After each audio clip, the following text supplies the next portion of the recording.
workers of sugarcane companies. A completely ridiculous thing to do. Yet, it was what we are doing. We spent 5 billion shillings to give money to sugarcane companies. Because of the reform we have done in that sector, very difficult. In fact, many Kenyans remember me in Kakamega telling somebody, mambo ni matatu. And it was because the situation was so unreasonable, that you couldn't even understand what was going on. What is the situation today? The situation today is that we no longer pay sugarcane farmers. They are paid by the factories. We no longer pay workers of sugarcane companies. The sugarcane companies pay. Farmers are paid every 7 days. It used to take 6 months to 1 year. The even better news is that those companies that have never paid taxes, today we are raising 1.5 billion from sugar companies into the tax kitty. So we have moved from paying, using public resources to pay, to getting public taxes into our kitty. Simple transformation. We're doing the same with river tax. And yesterday, we had a bigger conversation on KCC.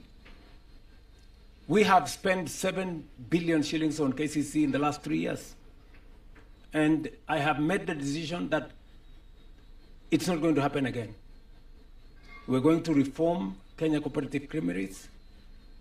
We're going to make farmers own the factories, cooperatives to own the factories, and we are going to carry out the same transformation in that space.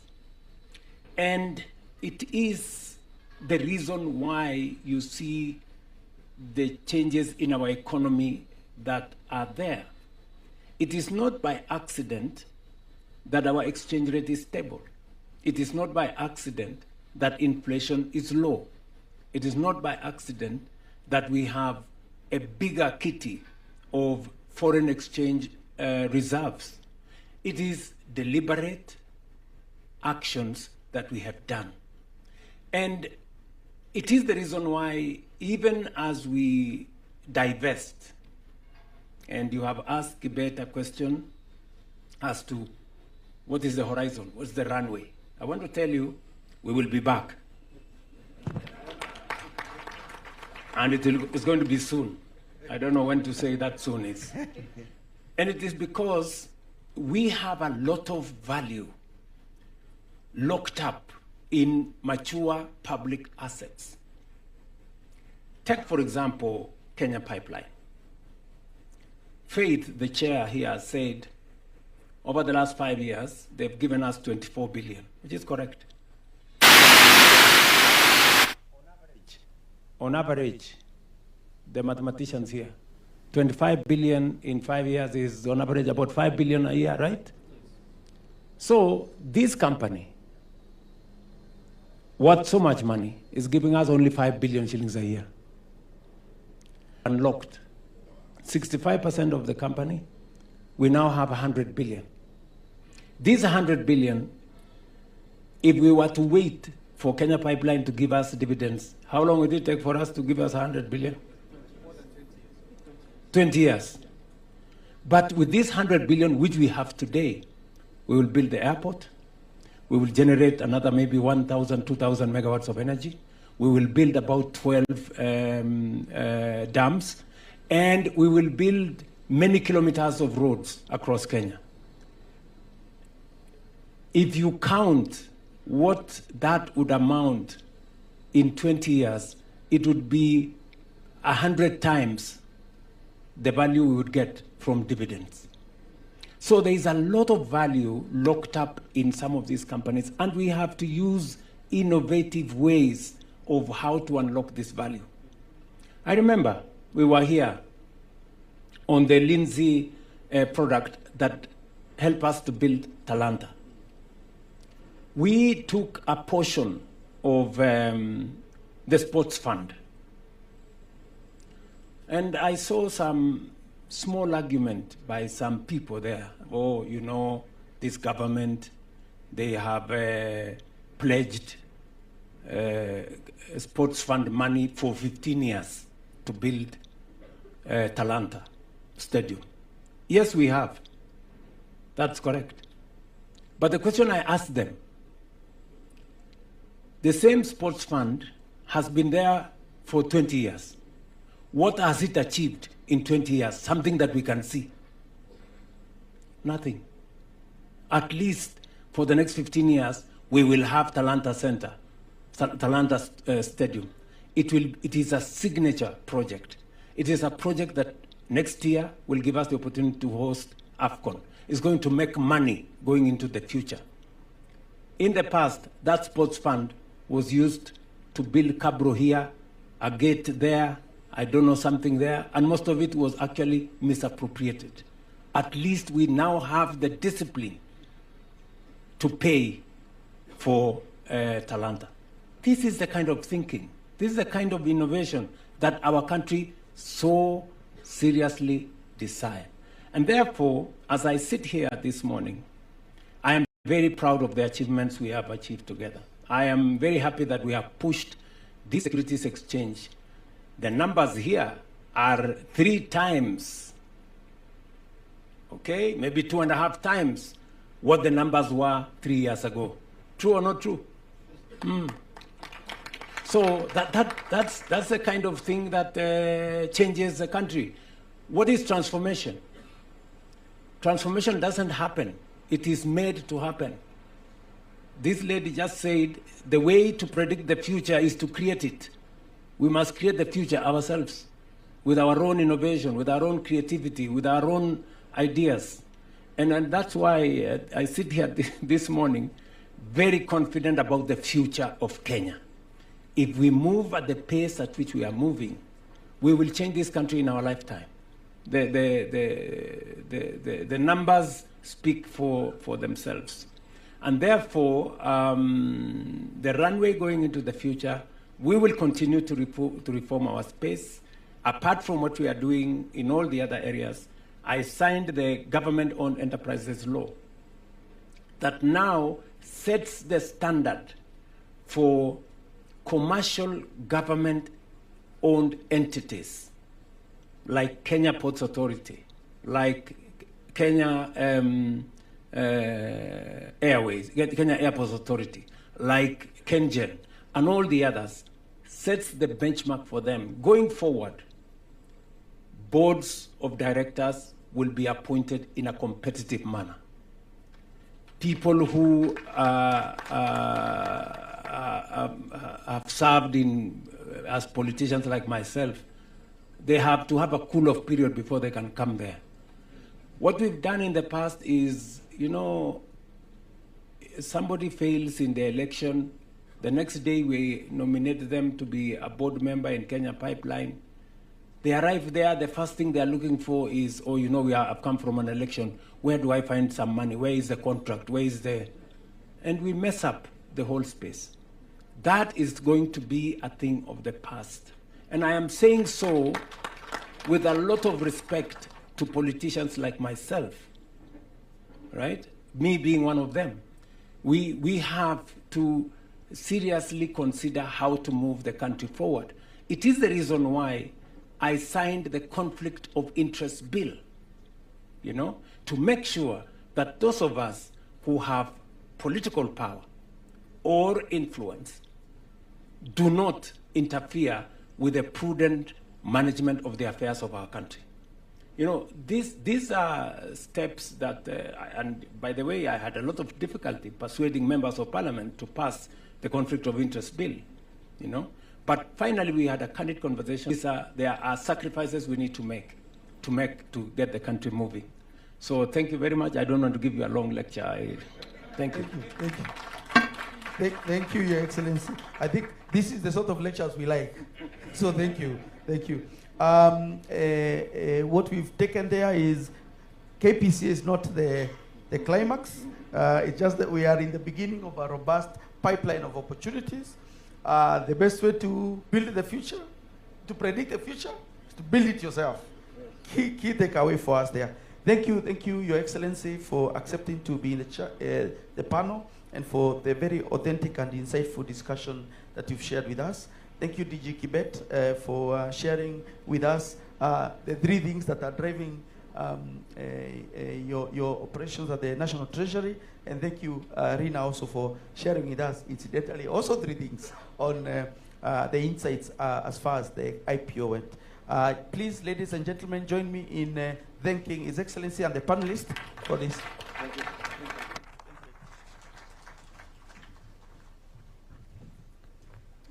Another warm clap, tafadhali. I know it's getting cold, but keep your body fluids flowing with the clap. We may take our seats kindly. We'll soon progress to the bell ringing, which is the cherry on the cake, the highlights, which is the highlight of our day today. But Your Excellency, allow me to invite the Cabinet Secretary for Treasury, Honorable John Badi, to make some very brief remarks, and also invite His Excellency the President for any closing remarks that he may have. Tumpigie makofi tafadhali. CS Mbadi, karibu.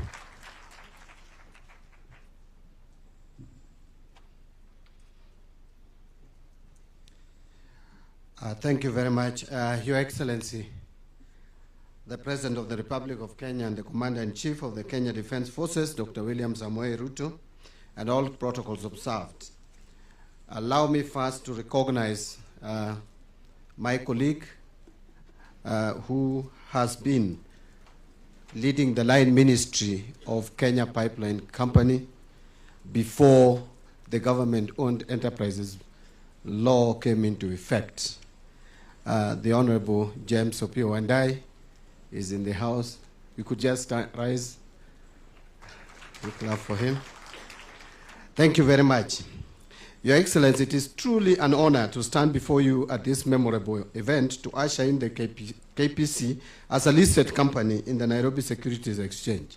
This is coming 18 years after the last government of Kenya listing in the Nairobi Securities Exchange way back in 2008, and indeed marks a critical moment in our nation's economic journey. The finalization of the KPC IPO is a significant milestone that transcends a single transaction or just being a key statistic at the Nairobi Securities Exchange. It is a clear demonstration of the government's commitment in setting our country's sustainable economic foundation and ensuring that we have a nation that stands on stability, fairness, and offering equal opportunities to its people. Your Excellency, our economic policies are not about just managing the present, but focused on building the future, and our delivery guardrails built around fiscal discipline, sound planning, and broad participation.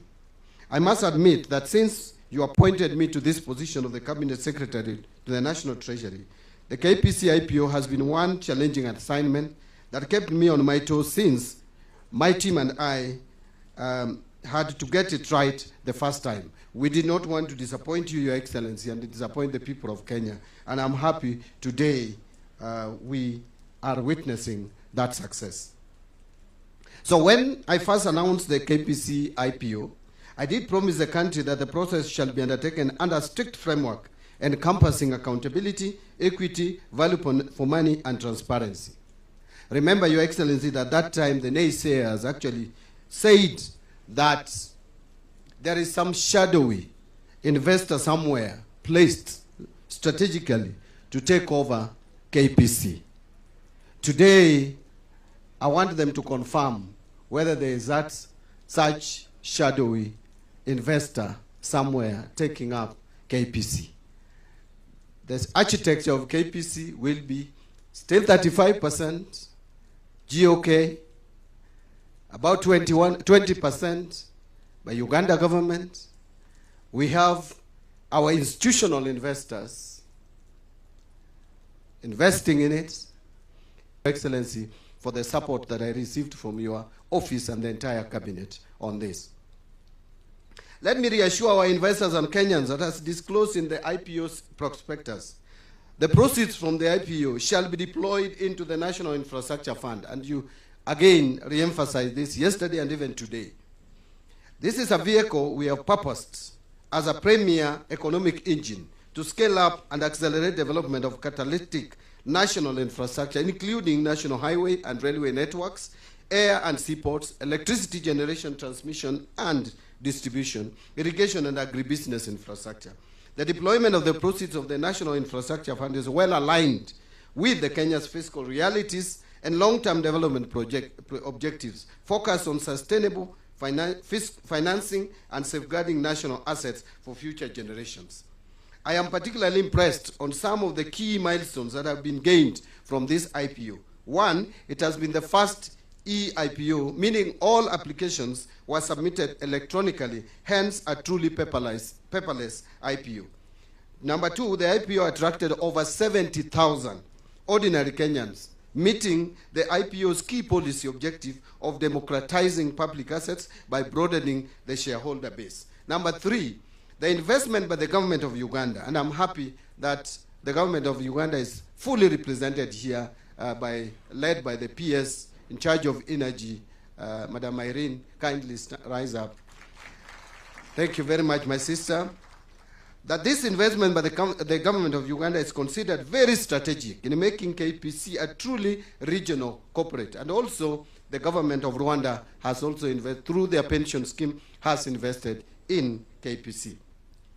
This is the first government-led IPO being undertaken through a structured legal framework, that is the Privatization Act, which you assented to in 2025, with cabinet and parliamentary oversight, public participation and compliance with the capital market sector, and competition regulations, heightening the transparency and oversight framework in divestiture of public holdings.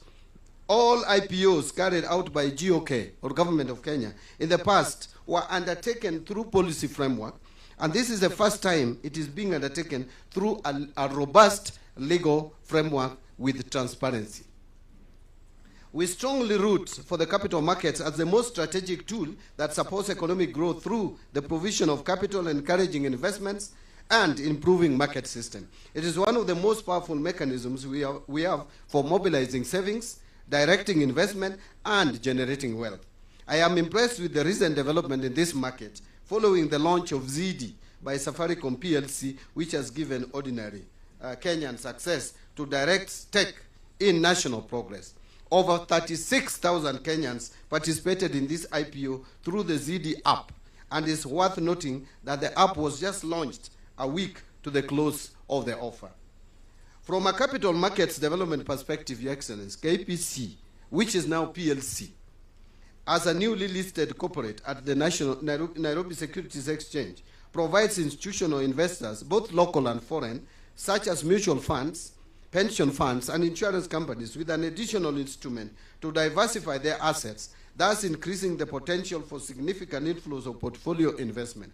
The eventual listing of KPC at the Nairobi Securities Exchange shall increase institutional investors' desired stock of assets in the exchange, and this will end up with an increase in the flows of foreign capital. Your Excellency, from the IPO performance outcome, KPC transitions not just that of being a listed corporate, but will now be properly positioned as a regional company, allowing it to play a significant geopolitical role in East Africa's petroleum sector, primarily through its pipelines infrastructure and strategic location. KPC, from this divestiture, shall acquire the much-needed flexibility to access capital for expanding its pipeline capacity, improving storage facilities, and developing its oil refinery to cater to increased demand and regional needs. In conclusion, Your Excellency, allow me to appreciate all the stakeholders who contributed to this landmark success. I might not be able to mention all those who are involved, but allow me to recognize the following key stakeholders. One, I want to first recognize that the National Assembly played a significant and key role in passing the relevant, starting with session of ESPA and passing the relevant laws that allowed us to progress this IPO. Two, all the investors for their trust and confidence in the IPO amidst the many prophets of doom. Number three is the government of Uganda for accepting our invitation to invest in KPC, allowing the company to be a proper regional company. Number 4 is the board and management of the Privatization Authority, led by the chairman Faisal Abbas and the board in its entirety, and also the acting managing director Dr. General Somondi for its focused leadership during the transaction. I would also want to recognize the board and the management of Kenya Pipeline Company, led by the chair of the board, Madam Faith Boynet, and Joe Sang, for their cordial support towards the success of the transaction. I will not forget the Capital Markets Authority and the Nairobi Securities Exchange for their rigorous regulatory oversight that ensure the integrity of this process. Second last is the transaction advisory team led by the lead transaction advisors. And I want to mention Faida Investment Bank, the legal advisors, that is Triple OK Law Advocates and GA Advocates, the reporting accountants, PricewaterhouseCoopers, the data processing agent and share registrar, image registrars, the joint sponsoring stockbrokers led by Diane Blair Investment Bank and Francis Drummond and Company Limited, the advertising agency Belva Digital, the PR agency Apex Portal Novel, and the receiving banks, that is the Cooperative Bank of Kenya, KCB Bank, and Sadimic Bank, for their technical expertise in structuring and executing this complex transaction. Finally, to all the stock brokers, investment banks, and agents across the country who took this message to every corner of the Republic of Kenya. And allow me, Your Excellency, also to thank my team at the National Treasury, and we have my team here. Could you kindly rise up, led by the two principal secretaries, Chris Kipto, National Treasury, and Cyril Odede, who is in charge of public investment and asset management, and of course, Lawrence Kibet, who has actually done a lot of donkey work, actually, so to speak. And Lawrence, you'll forgive me for putting a lot of pressure on you. But you can see the results. Everyone is happy. Your Excellency, I will end there and kindly rise up and put your hands together as we welcome His Excellency the President to address us. Thank you very much. Thank you. Please, let's take our seats. Asante sana. I have literally made my statement, but let me say this. Distinguished ladies and gentlemen, today marks the 4th time that I have come to ring the bell here at the Nairobi Securities Exchange. And this occasion comes 3 years and 4 months since I first came here to launch the enhanced Nairobi Securities Exchange marketplace on the 7th of October 2022.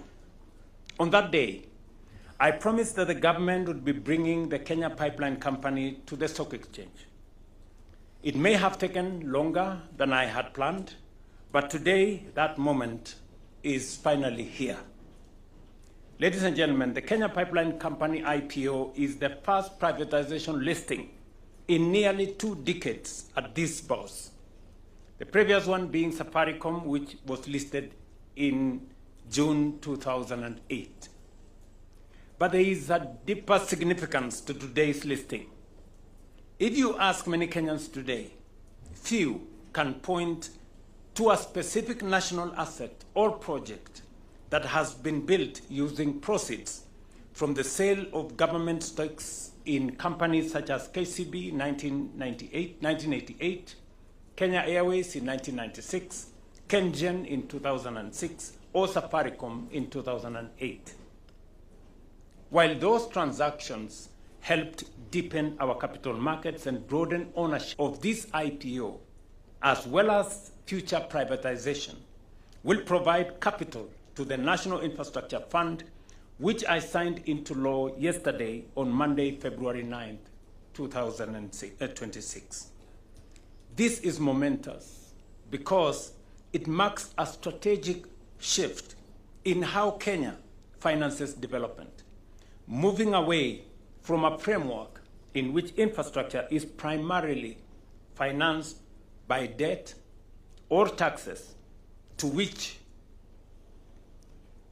infrastructure becomes an inevitable asset capable of attracting both domestic and international long-term capital.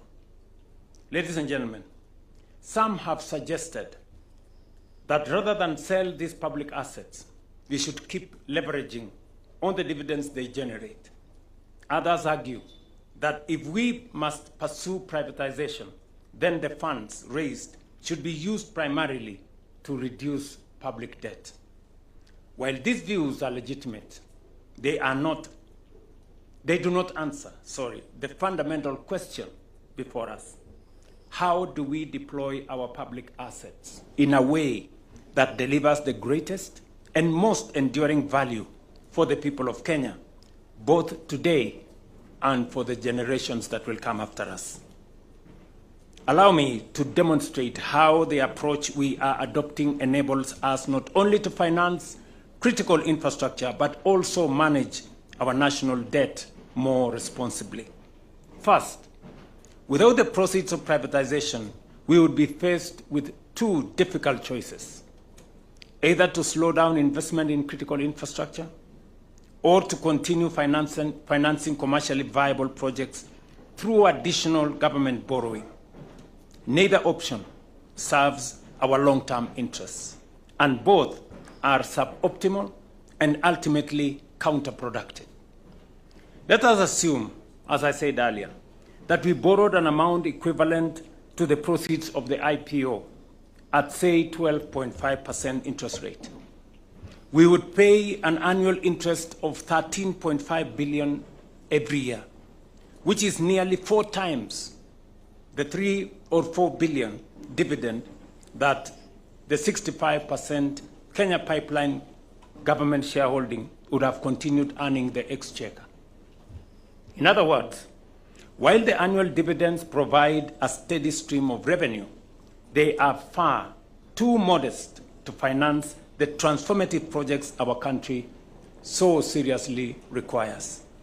Additionally, our goal is to leverage every shilling that we put in the National Infrastructure Fund at least between 10 and 12 times. In other words, the 106 billion from the Kenya Pipeline IPO will enable us to finance up to 1.2 trillion infrastructure in one cycle. This, for instance, is the capital we need to do many things in Kenya, as I have said. This 106 billion that we have raised from this IPO actually guarantees us access to 1.2 trillion resources that will help turn around a lot of infrastructure programs that are in our books. Ladies and gentlemen, as we rely more on capital markets to finance our infrastructure, the NSC will be a critical partner. Indeed, I was here 2 years ago to launch the trading of the 3 billion Sukuk bond, a first in Kenya, for the military housing project under our affordable housing program. And I opened the houses the other week just to demonstrate to you that it works. Many military people now have decent homes. In June 2025, I came back to launch the trading of the 44 billion Talanta Stadium infrastructure bond. In the course of this year, we will be bringing to the market the Road Maintenance Levy Fund, securitization bond, that have enabled us to solve the pending bills crisis that had settled road projects, that are stalled road projects everywhere in Kenya. That Roads Maintenance Levy Fund has raised for us 175 billion.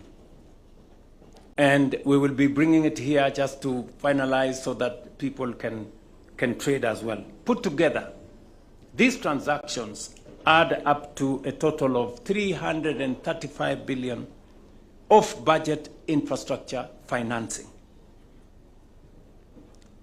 Therefore, ladies and gentlemen, today's listing is a powerful signal of the growing strength, confidence, and maturity of our economy. It further represents the continuation of the economic reforms we have undertaken to stabilize our economy and restore fiscal discipline. Over the past few years, we have deliberately worked to bring down inflation, stabilize our currency, moderate interest rates, and sustain economic growth. I am particularly encouraged by several milestones achieved through this IPO. This has been Kenya's first fully electronic public offering, with all applications submitted digitally, making it a truly paperless and modern IPO. It attracted more than 70,000 ordinary Kenyan investors, achieving one of its most important objectives: broadening ownership and giving more citizens the opportunity to participate directly in the growth of our national enterprises. Equally significant is the participation of the government of Uganda and the government of Rwanda, and we want to thank them immensely for showing confidence in our country. This now makes Kenya Pipeline a strategic national enterprise and a regional one at that, and reflects the deepening economic integration within the East African community. This transaction was also the first government-led IPO undertaken under the new legal framework established by the Privatization Act, which I signed into law last year. The process has been conducted with full cabinet and parliamentary oversight, public participation, and strict compliance with capital markets, sectoral, and competition regulations. In doing so, we have strengthened transparency, accountability, and public confidence in the management and strategic divestiture of government assets. There is no dark corner anymore. There is no shadows in this transaction. Cabinet is involved, Parliament is involved, public participation is undertaken, and it is on the sound footing of law. It's no longer something in some policy. It is anchored firmly in law. This is indeed a very significant moment for our country. With this listing, we are taking charge of our own economic destiny and laying a firm foundation for accelerated national transformation. We are demonstrating that Kenya has the confidence. We also have the institutions and the capital markets to mobilize its own resources and invest boldly into the future.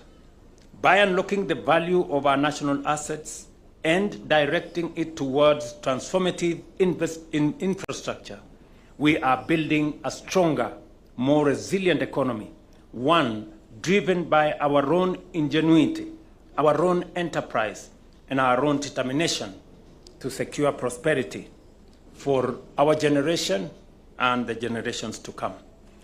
I am very confident about the future of not just the Nairobi Securities Exchange, but the future of our economy and the future of our country. Together, we can make it happen.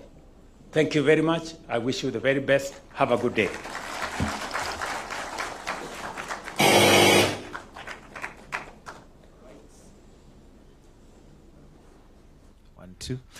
So let's take our seats kindly. We'll now progress to the climax of this particular session, which is the bell ringing. And with His Excellency there, allow me to invite the CSs present, Principal Secretaries present, NSC Chair and CEO, Chair CMA, August, Chair KPC, Honorable Ruth Nkabirwa, Irene Pauline, PS Petroleum from Uganda, Mr. Lawrence Kibet, and Faisal Abbas, Chair Privatization Authority, to join His Excellency on stage for the bell ringing. So let's have the bell brought, and we shall then count down to the ringing, which is now the official part where we have the listing done. So let's have His Excellency, CEO Kenya Pipeline as well can join. Eunuch. The stage is becoming smaller, but there is space for the lady.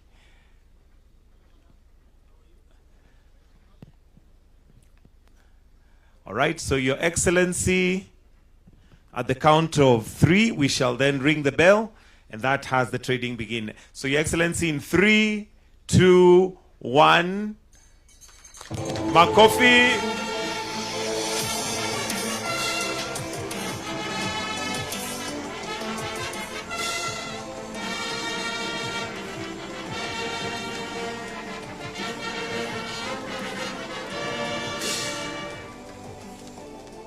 Wonderful, wonderful.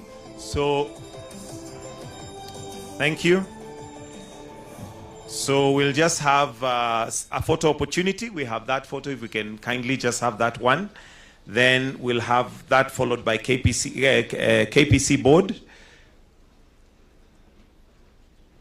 So if we can exit and just leave His Excellency, the CSs and the PSs, let's have the KPC board kindly as a second frame.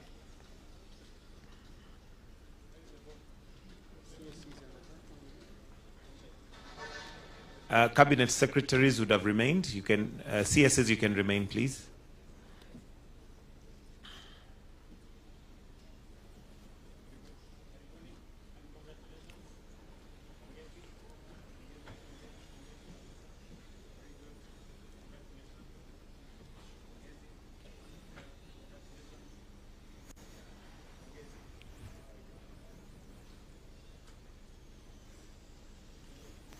And the last frame after that, the board can exit, is the Privatization Authority Board. Privatization Authority Board, if you can make way to the stage, after which we shall then conclude with our closing prayer, which is our national anthem.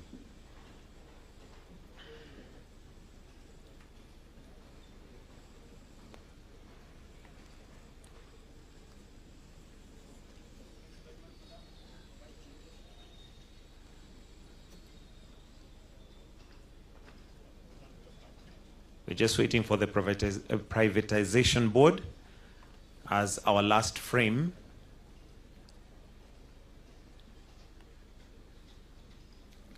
As we mark this momentous day,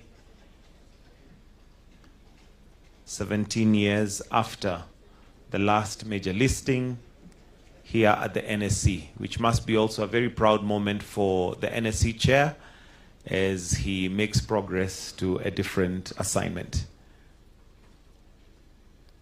Thank you. We'll then all exit except His Excellency the President. Let's exit the stage except His Excellency the President. Let's be all upstanding as we now wind up with the national anthem. So let's be all upstanding for our closing prayer, which is our national anthem.